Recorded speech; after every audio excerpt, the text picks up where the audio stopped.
জীবনটা প্রত্যেকবার যেন তেজপাতা হয়ে যাচ্ছে। তেজপাতা কেন বলছি জানেন তো? তেজপাতাকে দেখেছেন আপনারা কি করে? তেজপাতাটা প্রথমে তেলে গরম করে, তারপরে যখন রান্না কমপ্লিট হয়ে গেল তেজপাতাটাকে তুলে ফেলে দিল। জীবনটাও আমার সেরকম তেজপাতা হয়ে যাচ্ছে। সবাই ইউজ করছে আর তুলে ফেলে দিচ্ছে। ওই জন্য তেজপাতা না হয়ে ধনেপাতা হন। ধনেপাতা হলে কি হবে জানেন তো? একদম রান্নার সব কাজ শেষে দেবে, কুচি কুচি করে কেটে তারপরে ঢাকা দিয়ে রেখে দেবে, আর ফেলতেও পারবে না, খেয়ে নিতে হবে। তেজপাতার তো কম দাম, ধনেপাতার গাদা দাম। তার জন্য জীবনটাকে পুরো ধনেপাতার মতন বানান, তেজপাতার মতন নয় কিন্তু।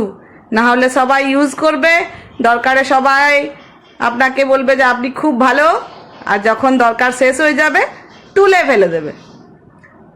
তাহলে কি বুঝতে পারলেন তো? ধনেপাতা হন, তেজপাতা নয় কিন্তু, নাহলে কপালে দুঃখ আছে।